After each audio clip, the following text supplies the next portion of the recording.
అన్నదాత అన్నదాత మీ అన్నదాత, చెమటోడ్చి ఆహారాన్నందించే రైతన్నా, అనునిత్యం నీ కండదండగా నిలిచే నేస్తం ఎవరన్నా. అన్నదాత అన్నదాత మీ అన్నదాత.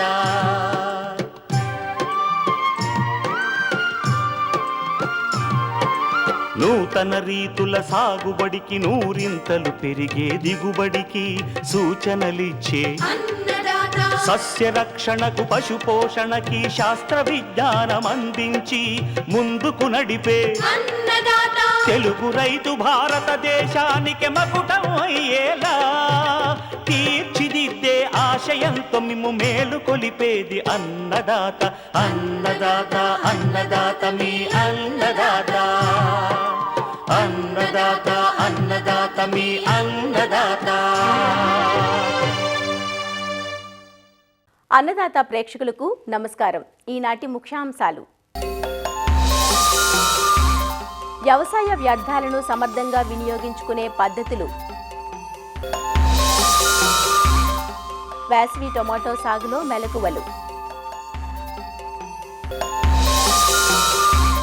జీడి మామిడిని నష్టపరుస్తున్న చీడపీడలు సమగ్ర నివారణ పద్ధతులు, ఇంకా జై కిసాన్ వ్యవసాయ సమాచారం.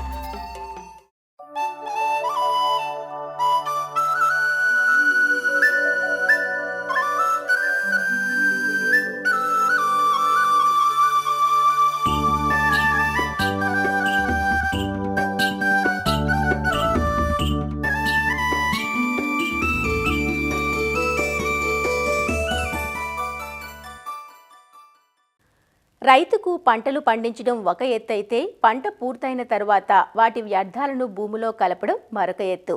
ఏ పంట సాగు చేసినా దాదాపు 90-92% పంట వ్యర్థాలు వస్తాయని ఒక శాస్త్రీయ అంచనా.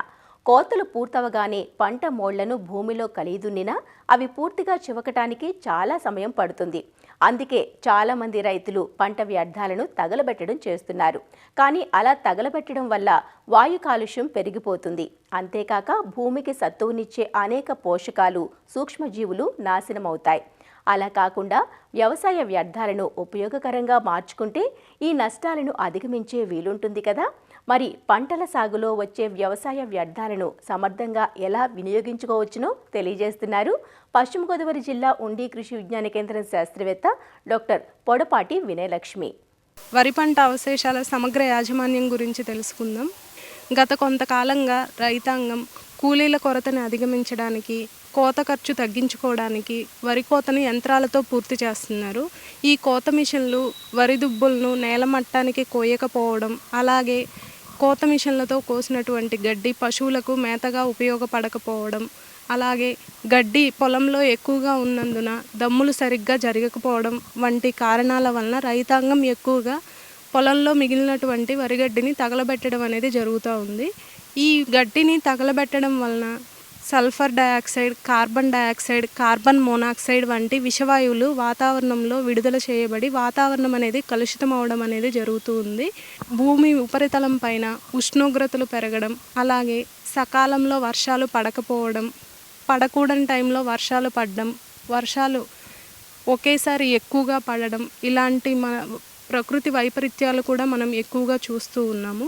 వీటన్నింటికి ఎక్కువగా కారణం ఈ గ్రీన్ హౌస్ గ్యాసెస్ అనేటటువంటి carbon dioxide, carbon monoxide, sulphur dioxide ఇవన్నీ.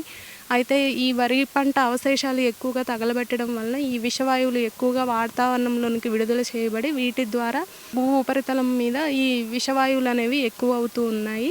ఈ గడ్డిని తగలబెట్టినప్పుడు విడుదల అవబడేటటువంటి నుసి, పొగ ఇటువంటివి ఊపిరితిత్తుల్లో పేరుకుపోయి మనుషుల్లో బ్రాంకైటిస్, ఆస్మా వంటి శ్వాసకోశ సంబంధ వ్యాధులు కూడా చాలా వరకు చూస్తూ ఉన్నాము. వరి పంట అవశేషాలు తగలబెట్టినప్పుడు విడుదలయ్యేటటువంటి ఉష్ణోగ్రత భూమి లోపల 1 సెంటీమీటర్ లోతు వరకు వెళ్ళి ఆ భూమి లోపల ఉండేటటువంటి మేలు చేసే సూక్ష్మజీవులు, బ్యాక్టీరియా సంఖ్య తగ్గిపోయి చీడపీడల ఉధృతి అనేది ఎక్కువ అవడం కూడా గమనిస్తూ ఉన్నాము.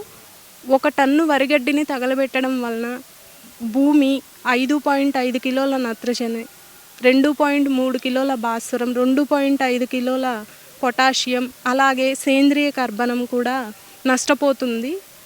కాబట్టి ఈ పంట వ్యర్థాలని తగలపెట్టకుండా నేలలో కుళ్ళబెట్టగలిగితే గనక పంట వ్యర్థాలు చాలా వరకు భూమికి సేంద్రియ ఎరువుగా ఉపయోగపడతాయి. పంట వ్యర్థాల వినియోగానికి ప్రత్యామ్నాయ మార్గాలు గనక చూసుకున్నట్లయితే వరిగడ్డిని కంపోస్ట్గా తయారు చేయడం వలన మంచి సేంద్రియ ఎరువు అనేది తయారవ్వడం జరుగుతుంది. పుట్టగొడుగుల పెంపకంలో బెడ్డింగ్ మెటీరియల్గా వరిగడ్డిని ఉపయోగిస్తారు. అటువంటి వారికి కనుక మనం వరిగడ్డిని అమ్మినట్లయితే రైతుకి కొంచెం ఆర్థిక ఆదాయం కూడా చేకూరుతుంది. పొలంలో మిగిలిపోయినటువంటి గడ్డిని గడ్డి కట్టలు కట్టే యంత్రాల ద్వారా గడ్డి కట్టలు కనుక కట్టించినట్లయితే పశువులకు పచ్చి మేత లేని సమయంలో ఈ గడ్డి కట్టలు అనేవి మనం మేతగా వాడుకోవచ్చు. గడ్డి కట్టలు కట్టడానికి 2 రకాల యంత్రాలు అందుబాటులో ఉన్నాయి. గుండ్రంగా కట్టలు కట్టే యంత్రాలు, అలాగే చతురస్రాకారంలో కట్టలు కట్టే యంత్రాలు. ఒక గడ్డి కట్ట కట్టడానికి సుమారు 30 రూపాయల వరకు తీసుకుంటున్నారు. 1 ఎకరం పొలంలో దాదాపు 80 నుంచి 100 కట్టల వరకు మనం గడ్డిని సేకరించుకోవచ్చు. కొన్ని రకాల ప్రైవేటు సంస్థలు ఈ వరిగడ్డిని ప్యాకింగ్ మెటీరియల్ కింద కూడా వాడుతున్నారు. అలాంటి వారికి కనుక మనం మాట్లాడుకొని ఈ గడ్డిని కనుక అమ్మినట్లయితే ఆర్థిక ఆదాయం కూడా చేకూరుతుంది. రోటోవేటర్ సాయంతో ఈ మిగిలినటువంటి గడ్డిని నేలలో పూర్తిగా కలిదున్ని మురగదమ్ము గనక చేసినట్లయితే గడ్డిలో ఉండేటటువంటి పోషకాలన్నీ కూడా తదుపరి పంటకి అందుబాటులో ఉండడానికి ఆస్కారం ఉంటుంది. అలాగే ట్రాష్ షెడ్డర్ కానీ స్లాషర్ కానీ ఇటువంటి వాటిని కనుక వాడినట్లయితే కనుక గడ్డి చిన్న చిన్న ముక్కలుగా అవ్వడానికి ఆస్కారం ఉంటుంది. ఇలా చిన్న ముక్కలుగా అయినప్పుడు మనం దమ్ము చేసినప్పుడు లేదంటే దున్నినప్పుడు త్వరగా కుళ్ళడానికి ఆస్కారం ఉంటుంది. అందుబాటులో ఉన్నటువంటి డీకంపోజర్స్ కనుక వాడినట్లయితే గడ్డి అనేది త్వరగా కుళ్ళి అందులో ఉన్నటువంటి పోషకాలన్నీ కూడా భూమిలో అందుబాటులోకి వచ్చి తదుపరి పంటకు అనేది అందుబాటులోకి రావడానికి ఆస్కారం ఉంటుంది. 3 రకాల డికంపోజర్లు అనేవి అందుబాటులో ఉంటున్నాయి. మొదటిది కనుక తీసుకున్నట్లయితే గజియాబాద్ వేస్ట్ డికంపోజర్. ఇది ఒక డబ్బా వచ్చేసి మనకి 25 నుంచి 30 రూపాయలు ఖర్చు అవుతుంది. ఒక డబ్బా వచ్చేసి మనకి 1 ఎకరానికి సరిపోతుంది గడ్డి కుళ్ళబెట్టడానికి. 200 లీటర్ల డ్రమ్ము తీసుకొని అందులో 2 కేజీల బెల్లం దంచి వేసి ఆ డబ్బాలో ఉన్నటువంటి కల్చర్ను అందులో కలిపేసి 200 లీటర్ల నీటిని నింపుకుని 5 నుంచి 7 రోజుల పాటు నీడలో ఉంచి రోజు ఉదయం సాయంత్రం ఒకసారి కలుపుతూ ఉన్నట్లయితే అందులో ఉన్నటువంటి సూక్ష్మజీవులన్నీ బాగా వృద్ధి చెందుతాయి. ఆ తరువాత వారం రోజుల తరువాత మనం పంట కోసిన తర్వాత అవశేషాల మీద పిచికారీ చేసుకోవచ్చు లేదా నీటి ద్వారా పారించుకోవచ్చు. ఇలా చేసినట్లయితే గడ్డి మనకి 20 నుంచి 25 రోజుల్లో చక్కగా కుళ్ళిపోయి అందులో ఉన్నటువంటి పోషకాలన్నీ కూడా తదుపరి పంటకి అందుబాటులోకి రావడానికి ఆస్కారం ఉంటుంది. అలాగే రెండవ డికంపోజర్ చూసుకున్నట్లయితే పూసా డికంపోజర్. ప్యాకెట్ రూపంలో అందుబాటులో ఉంటుంది. ఒక ప్యాకెట్కి వచ్చేసి 4 ట్యాబ్లెట్స్ ఉంటాయి. 4 ట్యాబ్లెట్స్ 1 ఎకరానికి సరిపోతుంది. 5 లీటర్ల నీళ్లు తీసుకుని అందులో 150 గ్రాముల బెల్లం వేసి బాగా మరిగించి ఆ ద్రావణాన్ని చల్లార్చాలి. చల్లారిన ద్రావణంలో 50 గ్రాముల శనగపిండి వేసుకుని 2 రోజుల పాటు ఒక గుడ్డ కప్పి ఉంచినట్లయితే వెలుతురు తగలకుండా అందులో ఉన్నటువంటి సూక్ష్మజీవులన్నీ కూడా బాగా వృద్ధి చెందుతాయి. 2 రోజుల తరువాత ఆ 5 లీటర్ల ద్రావణాన్ని మనం 200 లీటర్ల నీళ్లలో కనుక కలుపుకొని నీడలో ఉంచేసి రోజు ఉదయం ఒకసారి సాయంత్రం ఒకసారి కనుక తిప్పుతూ ఉన్నట్లయితే వారం రోజులకి మనకి ఈ డికంపోజర్ కల్చర్ అనేది తయారవుతుంది. వారం రోజుల తరువాత మనం పంట అవశేషాల మీద కనుక పిచికారీ చేసిన అలాగే నీళ్ళ ద్వారా పారించిన మనకి 20 నుంచి 25 రోజుల్లో గడ్డ అనేది శుభ్రంగా కుళ్ళిపోవడానికి ఆస్కారం ఉంటుంది. అలాగే మూడవ డికంపోజర్ వచ్చేసి Acharya NG Ranga decomposer A and decomposer B.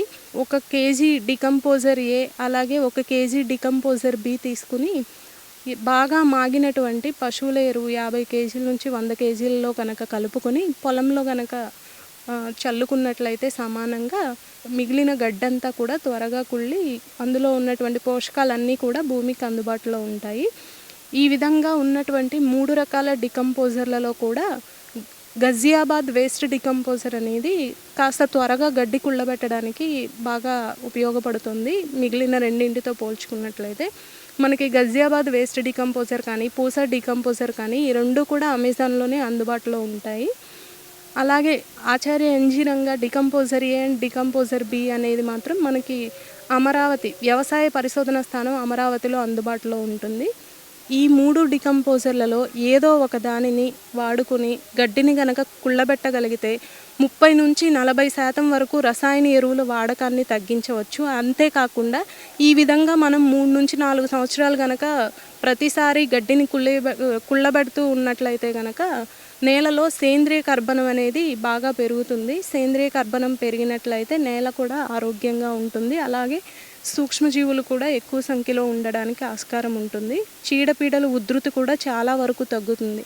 కాబట్టి రైతాంగం ఈ డికంపోజర్లు వాడి నేల ఆరోగ్యాన్ని కాపాడాలి. అలాగే పర్యావరణాన్ని కూడా కలుషితం అవ్వకుండా కాపాడాలని ఆశిస్తున్నాము.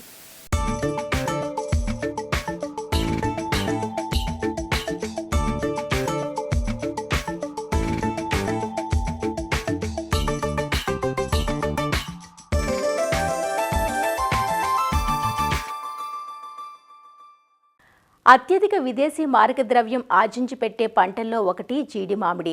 ముఖ్యంగా ఆంధ్రప్రదేశ్లోని కోస్తా తీర ప్రాంతంలోని తేలిక నేలల్లోనూ, తెలంగాణలో ఖమ్మం జిల్లాలోని కొన్ని ప్రాంతాల్లోనూ ఈ తోటలు సాగవుతున్నాయి. అత్యధికంగా నిర్లక్ష్యానికి గురయ్యే పంట కూడా జీడి మామిడనే చెప్పాలి. జీడి మామిడి పూత కాపు సమయంలో టీ దోమ, తామర పురుగుల బెడద ఎక్కువగా ఉంటుంది.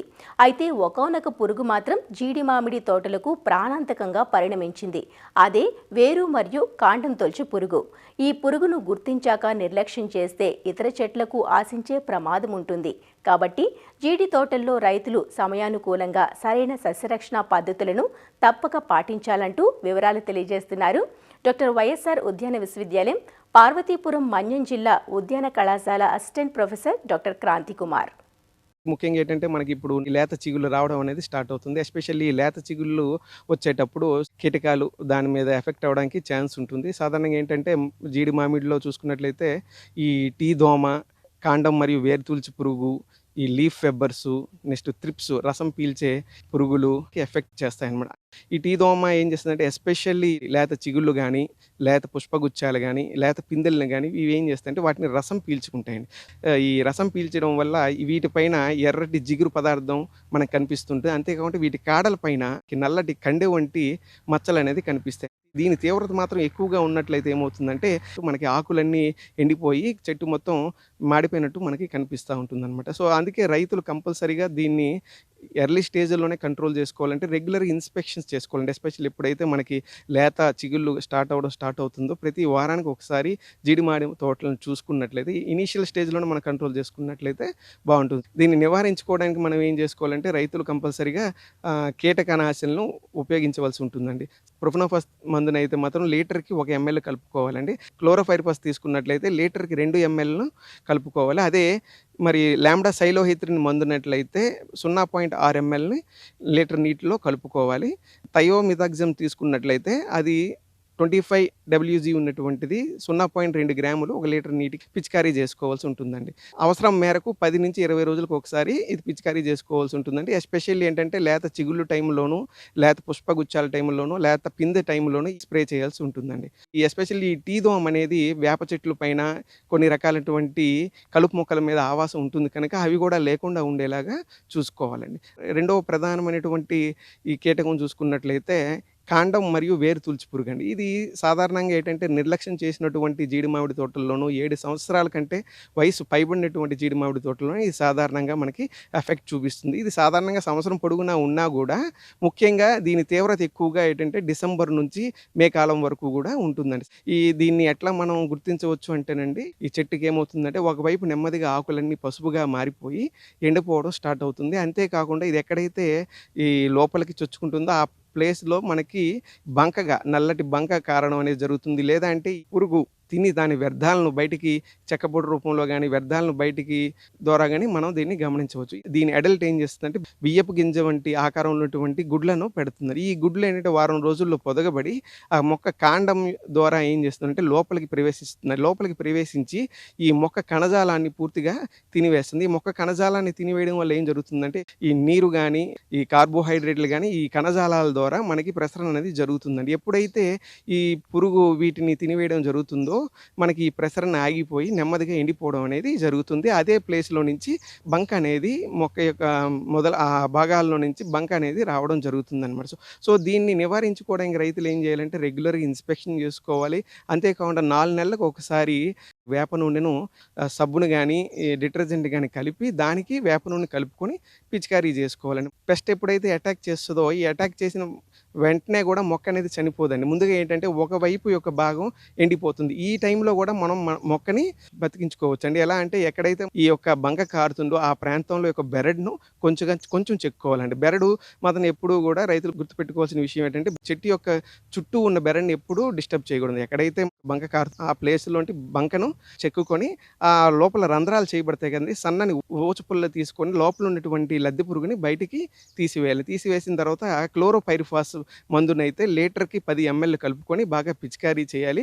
లేదు అన్నట్లయితే ఈ ఇమిడాక్లోప్రిడ్ అయినట్లయితే మాత్రం 17.6 ఈసీ ఉన్నటువంటి మందును లీటర్‌కి 20 ఎంఎల్ కలిపి బాగా తడపవలసి అవసరం ఉంటుందండి. ఇంకో విషయం ఏంటంటే ఈ రెగ్యులర్‌గా ఈ బెరడులను, ఈ వేళ్ళను బయటికి కనిపించే వేళ్ళను సన్నని ఇనప బ్రష్‌తో మనం రెగ్యులర్‌గా క్లీన్ చేసుకున్నట్లయితే మనకి ఈ గుడ్లనేవి ఉండవండి. ఈ విధంగా చేసుకున్నట్లయితే కాండం మరియు వేరుతుల్చి పురుగు నుంచి రక్షణ అనేది తీసుకోవచ్చండి. రసం పీల్చు పురుగులు, కాయ మరియు గుజ్జు తినేసే పురుగులు, అంతేకాకుండా లీఫ్ ఫెబ్బర్స్ ఎస్పెషల్లీ లేత తోటల్లో ఈ లీఫ్ ఫెబ్బర్స్ అనేది చూస్తామండి. ఇవి ఏం చేస్తాయంటే ఈ లేత చిగుళ్ళు ఈ కాండం కలిసి ఏం చేస్తాయంటే ఆకులతో పాటుగా మనకి ఒక గూడుని వెబ్బింగ్ అనేది చేస్తుంది. దీనివల్ల ఏమవుతుందంటే పంట దిగుబడి అనేది కొంతవరకు తగ్గిపోతూ ఉంటుంది. సో వీటిని కంట్రోల్ చేసుకోవాలంటే మాత్రం లీటర్ నీటికి థయోమిథాక్సమ్ మందును 0.2 గ్రాములు పిచికారీ చేసుకున్నట్లయితే మనం వీటిని కంట్రోల్ చేసుకోవచ్చండి. ఈ విధంగా రైతులు రెగ్యులర్‌గా ఇన్స్పెక్షన్ చేసుకొని కీటకాలని గాని కంట్రోల్ చేసుకున్నట్లయితే మంచి దిగుబడిని సాధించడానికి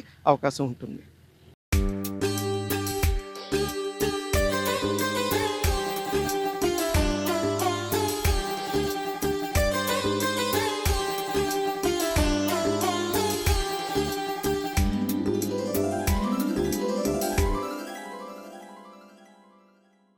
ధరల ఆటుపోట్లు అధికంగా ఉండే కూరగాయల్లో టొమాటో ఒకటి.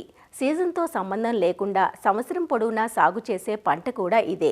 సాధారణంగా వేసవి టొమాటోకు అధిక ధర దక్కుతుందనే ఆలోచనతో చాలామంది డిసెంబర్ ఆఖరి నుంచి ఫిబ్రవరి వరకు దఫాలుగా నాటుకోవడం మొదలు పెడతారు. ట్రెల్లిస్, డ్రిప్, ఎత్తుబెడ్లు వంటి ఆధునిక విధానాలతో వేసవి టొమాటో నుంచి ఎకరాకు 30 టన్నులకు పైగా దిగుబడి పొందే అవకాశం ఉంటుంది. వేసవి పంటగా టొమాటోను సాగు చేయాలనుకునే రైతులు ఈ సీజన్కు అనుకూలమైన రకాలను ఎంచుకోవడంతో పాటు ఆది నుంచి సమగ్ర యాజమాన్య విధానాలను ఆచరణలో పెట్టాలి. వివరాలు తెలియజేస్తున్నారు ప్రొఫెసర్ జయశంకర్, తెలంగాణ రాష్ట్ర వ్యవసాయ విశ్వవిద్యాలయం, నాగర్ కర్నూలు జిల్లా పాలెం కృషి విజ్ఞాన కేంద్రం శాస్త్రవేత్త డాక్టర్ ఏ శంకర్. ఎక్కువ వినియోగించే కూరగాయలలో కూడా టమాటో ప్రథమ స్థానాన్ని ఉంది. ఇందులో ప్రధానంగా అర్కా సామ్రాట్, అర్కా ఆబేద్ ఐహెచ్ఆర్ బెంగళూరు నుంచి రిలీజ్ చేయబడినవి. సిమిలర్గా ఉండేటువంటి ఈ ప్రైవేట్ హైబ్రిడ్స్ను రైతులు సాగుకించుకోవాలి. ఎకరానికి సుమారు 60 నుంచి 80 గ్రాముల విత్తనం సరిపోతుంది. హైబ్రిడ్ విత్తనం కాస్ట్ ఎక్కువ కాబట్టి ప్రోట్రేల్లో పెంచినట్లయితే ఇంకా విత్తన మోతాదు తగ్గించుకోవచ్చు. సో విత్తనాన్ని నారు పోసుకునే ముందు మనం విత్తన శుద్ధి అనేది కంపల్సరీ చేసుకోవాలి. మొదటగా ఇమ్లాక్రోడోపిడ్ అనే మందు ద్రావణాన్ని పట్టించాలి. దాని తర్వాత మనకు థైరమ్ అనే శిలీంద్రనాశకము కిలో విత్తనానికి 3 గ్రాములు పట్టించాలి. ఒకవేళ సేంద్రియ పద్ధతిలో అయినట్లయితే ట్రైకోడర్మా విరిడి అనే కిలో విత్తనానికి 4 నుంచి 10 గ్రాముల వరకు పట్టించి నీడలో ఆరబెట్టుకొని ఎత్తు బెడ్ల మీద కానీ ప్రోట్రేస్లో కానీ మనం నారు పెంచుకోవాలి. ఒక 20-25 రోజుల నారును మాత్రమే మనము నాటుకోవడానికి చూసుకోవాలి. ఎందుకంటే నారు ముదిరిన కొద్దీ మనకు పంట దిగుబడి అనేది తగ్గుతుంది. నాటుకునే ముందు ప్రధాన పొలాన్ని ఎలా తయారు చేసుకోవాలంటే 3-4 సార్లు మెత్తగా దుక్కి చూసిన తర్వాత కనీసం 4 నుంచి 5 టన్నుల వరకు పశువుల ఎరువును మనం వేసుకోవడానికి ట్రై చేయాలి.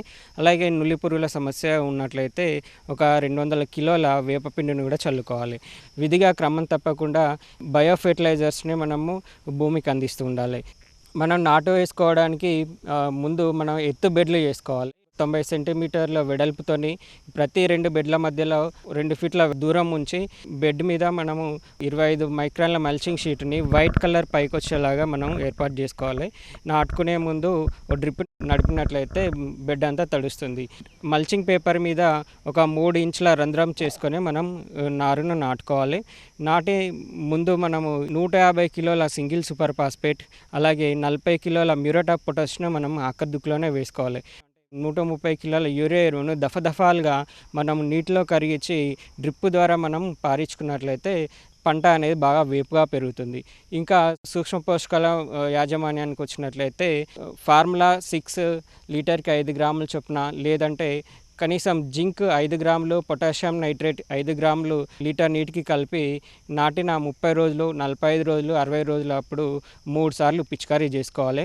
అలాగే కాయ దశలో మనకు కాయ పగుళ్ళు వచ్చే అవకాశం ఉంటుంది కాబట్టి కాల్షియం నైట్రేట్ 5 గ్రాములు మరియు బోరాన్ 2 గ్రాములు లీటర్ నీటికి కలిపి వారం రోజుల వ్యవధిలో 2 సార్లు పిచికారీ చేసుకోవాలి.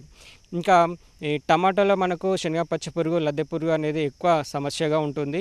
అలాగే ఈ పిన్వామ్ అనేది కూడా ఎక్కువ సమస్యగా తయారైంది. సో వీటిని మనం కంట్రోల్ చేసుకోవడానికి ముందుగానే అంటే లింగాకర్షక బుట్టలు మనం పొలంలో ఏర్పాటు చేసుకోవాలి. అలాగే రసం పీల్చే పురుగులు అయినటువంటి తెల్లదోమని మనము కంట్రోల్ చేసుకోవడానికి 20 వరకు పసుపు రంగు జిగురు ఆటలను మనం అమర్చుకోవాలి. ఇంకా టమాటా 16 వరుసలకు ఒక వరుస బంతిని మనం నాటుకున్నట్లయితే ఈ పచ్చ పురుగు, లద్దె పురుగు అనేటువంటి బంతి పంటకు ఆకర్షించబడతాయి. అలాగే ఆముదం మొక్కలను కూడా మనం అక్కడక్కడ విత్తుకోవాలి. లద్దె పురుగు ముందుగా ఆముదం ఆకుల కింద గుడ్లు పెడుతుంది. వాటిని మనం గమనించి వాటిని నాశనం చేసినట్లయితే మన టమాటా మీదకి ఎలాంటి పురుగులు రాకుండా ఉంటాయి. అలాగే వేప నూనె అజాడిరెక్టిన్ 10,000 ppm అనే మందు ఉంటుంది. ఇది లీటర్కి 1 మిల్లీ లీటర్ చొప్పున కలిపి నాటిన 30 రోజులప్పుడు, 45 రోజులప్పుడు 2 సార్లు పిచికారీ చేసుకోవాలి. మొక్కలు కింద పడిపోయి కాయలు కూడా భూమి కానడం వల్ల పంట అంతా కుళ్ళిపోయి నాశనం అవుతుంది. కాబట్టి స్టేకింగ్ పద్ధతి అనేది ఖచ్చితంగా చేపట్టడం వల్ల మంచి ఆదాయం పొందగలుగుతారు.